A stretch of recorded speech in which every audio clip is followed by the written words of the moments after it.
होली का मौसम है। फाल्गुन शुक्ल पक्ष पूर्णिमा की तिथि है और हम सभी का सौभाग्य है कि आज अवध नगरी, राम की नगरी अयोध्या में हम सभी आए हैं। और आज हम लोग का बड़ा सौभाग्य है कि राम जन्मभूमि मंदिर के प्रधान अर्चक आचार्य सत्येंद्र नाथ जी महाराज जी के परम शिष्य आचार्य रविकांत जी से मुलाकात हुई और उनका सानिध्य मिला, उनका आशीर्वाद मिला। और हम लोग का सौभाग्य है कि आज वो हमारे साथ हैं। और होली के त्यौहार पर जो भी आज तक लोगों को ये ज्ञान है और उनको पता चलता है पुस्तकों से और आध्यात्मिक ज्ञानों से कि प्रहलाद होलिका में बैठे गए थे और तब से वो प्रचलन है। तो कुछ और भी बातें हैं जिससे आम जनमानस अनभिज्ञ है, तो हम आचार्य रविकांत जी से ही उनसे जानते हैं कि और क्या बातें हैं जो और रुचिकर हो सकती हैं होली के पर्व को लेकर। तो हम मिलते हैं। नमस्कार आचार्य जी। जय श्री राम। लखनऊ सुपरफास्ट में आपका स्वागत है। और जैसा कि सभी लोग ये जानते हैं कि होली हम लोग मनाते हैं, प्रहलाद जब होलिका दहन हो रहा उसमें बैठा दिए गए थे और उनकी बुआ ने उनकी गोद में बैठाया था, वो जल के भस्म हो गई थी और वो नारायण हरि का नाम लेते हुए आगे, तब से होलिका दहन और होली का पर्व मनाया जा रहा है। लेकिन कुछ जगहों पे ऐसा आता है, ज्ञात होता है कि इसके अलावा भी कुछ ऐसे तथ्य हैं। देखिए, जहाँ तक मेरी जानकारी है, होली पर्व मनाने का सिलसिला जो चला वो त्रेता युग से है। भगवान वशिष्ठ के नेतृत्व में एक बार महाराज दशरथ जब ज़्यादा दुखी हो गए और जाकर बताए कि ये स्थिति है। घटना रामचरितमानस के अयोध्या कांड के दोहा संख्या 59 के चौपाई संख्या 6 में लिखी है कि पलंग पीठ तज गोद ही डोरा, सीन दीन पग अवन कठोरा, जियत मूर्जिम जुगवत रहू, सो दीप बाद जिन टारन के हो।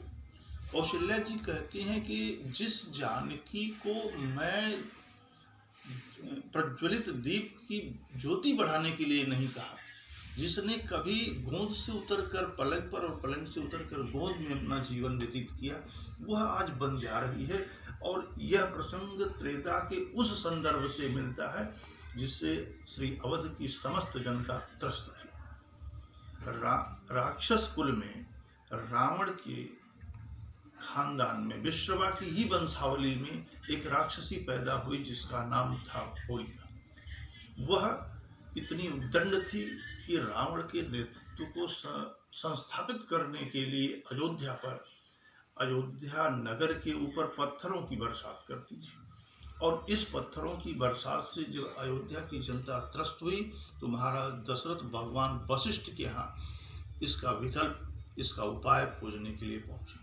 भगवान वशिष्ठ ने कहा, इसकी मृत्यु तो ब्रह्मा जी ने उस तरह से लिखी है कि जो किसी व्यक्ति के शरीर से न उत्पन्न, ऐसे स्वयंभू प्राणी के द्वारा ये दीप प्रज्वलित कर दी जाए तो इसकी मृत्यु हो जाएगी।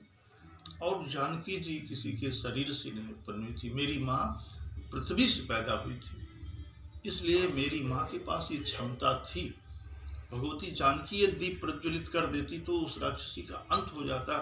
इसलिए भगवान वशिष्ठ के नेतृत्व में शूद्र के घर से अग्नि लेकर, शूद्र का शब्द प्रयोग वहाँ हुआ चांडाल के लिए, चांडाल के घर से अग्नि लेकर उद्दंडता पूर्वक शोर शराबे के साथ होलिका दहन की परंपरा शुरू हुई, जो उसकी एक पूजा प्रक्रिया के रूप में थी, जिससे वह अपनी उद्दंडता छोड़कर अवधवासियों को प्रताड़ित, संतप्त अथवा दुखी करना बंद कर दे। इसलिए आम जनमानस जो बार बार ये कहता है कि प्रहलाद को भगवान नाम से विमुख करने के लिए होलिका अग्नि में लेके बैठी और उसी समय से असत्य पर सत्य की विजय के कारण परमात्मा राक्षसों के ऊपर परमात्मा की कृपा के अभाव में भक्त के संरक्षण के लिए होली के मनाने का पर्व शुरू हुआ, ये मेरी तरफ से सहमत हूँ। मैं रामचरितमानस के उस प्रसंग से सहमत हूँ।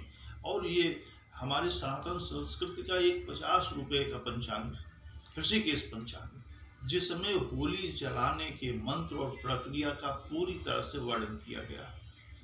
इसके बाद भी अगर कोई ये कहे कि होली मनाने का पर्व होलिका और प्रहलाद से संबंधित है तो यह असंभव। मैं रंगों के पर्व रंगोत्सव को इसी संदर्भ में देखता हूँ और भगवान वशिष्ठ का स्मरण करते हुए यह आशा करता हूँ कि समस्त भरतवंशी जहाँ भी होंगे आज हर्षोल्लास पूर्वक होली मनाएंगे और अपनी माँ जानकी के प्रति अपनी कृतज्ञता और अवधवासियों के प्रति अपने श्रेय को निछावर करेंगे। जय सिया राम। जैसा कि अभी आचार्य रविकांत जी ने बताया कि होलिका और होलिका पर्व के बारे में, तो आप सभी लोग एक और तथ्य से परिपूर्ण हो गए होंगे और उसको आपके संज्ञान में आ गया होगा। बहुत सारी ऐसी बातें रहते हैं कि जो नहीं प्रचलित होती हैं तो संज्ञान में नहीं आ पाती हैं। तो आज आचार्य रविकांत जी ने इस बात को भी पूरा कर दिया है। तो आप लोग हर्षोल्लास के साथ होली। आज परम पावन दिन फाल्गुन मास के शुक्ल पक्ष की पूर्णिमा तिथि को हम लोग का बहुत बड़ा सौभाग्य है कि हम राम जन्मभूमि मंदिर के प्रधान अर्चक आचार्य सत्येंद्र दास जी महाराज जी के सानिध्य में उनके चरणों में है और उनका आशीर्वाद हम सभी को मिलता रहे, उनकी कृपा हम सभी के ऊपर बरसती रहे। आज हम उनके सानिध्य में हैं और होली का त्यौहार आ गया है, तो महाराज जी के ही मुखारविंद से हम आशीर्वाद लेंगे और उनसे जानेंगे कि होलिका का उत्सव अवध में किस तरह से मनाते हैं और प्रभु श्री रामलला सरकार का किस तरह से होली महोत्सव होता है। महाराज जी के चरणों में वंदन। महाराज जी लखनऊ सुपरफास्ट टीम सब साथ में है, वो जानना चाहती है कि अवध में होली का क्या विशेष है। देखिए, मैं इस लखनऊ सुपरफास्ट के माध्यम से समस्त देशवासियों को ये शुभकामनाएं देता हूँ होली त्यौहार की, क्यों ये रंगों की होली है और सद्भावना सद्विचारों की होली है। शांतिपूर्वक इस उत्सव को मनाने की होली है, जिससे कि देशवासी इसको किस रूप से मनावें और अयोध्या में किस प्रकार से यह होली शुरू हुई है। यह हुआ है, आता है गाना, होली खेलें रघुवीरा अवध में, और किकरे हाथ कनक पिचकारी किकरे हाथ अवीरा अवध में। इस प्रकार से गाया गया है, जिससे चारों भाई राम लक्ष्मण भरत शत्रुघ्न और सखियों के साथ माता सीता मिल करके अयोध्या की होली मनाते हैं। इसी रूप से हम समस्त अयोध्यावासी प्रतिवर्ष उसी रूप में होली मनाते हैं। एक साथ रंग के त्यौहार खेलने के बाद में एक दूसरे से मिलते हैं, गले मिलते हैं, और गले मिलने के बाद जब होली समाप्त हो जाती है, स्नान करने के बाद दूसरे पक्ष में मिष्ठान, कचौड़ी और गुजिया ये सबको एक दूसरे को खिलाते हैं, खाते हैं। और इसी प्रकार से यह प्रेम जो है मधुर प्रेम के रूप में इसको जाना जाता है। मैं समझता हूँ कि इसी रूप से शांतिपूर्वक सद्भावना के रूप में, सद्विचार के रूप में समस्त देशवासी इस होली त्यौहार को मनाएंगे। मैं इस लखनऊ सुपरफास्ट चैनल के माध्यम से यह संदेश सारे देशवासियों को देता हूँ। तो आपने देखा कि महाराज जी के मुखारबिंद से हम सभी को इतना बड़ा आशीर्वाद और शुभकामनाएं होली की महाराज जी ने दी। हम सभी का ये सौभाग्य है और हम सभी लोग मिलकर प्रेम से होली मनाएं और सभी के साथ प्रेम और सौहार्द बनाए रखें। जय सिया राम। होली की बहुत बहुत शुभकामनाएं।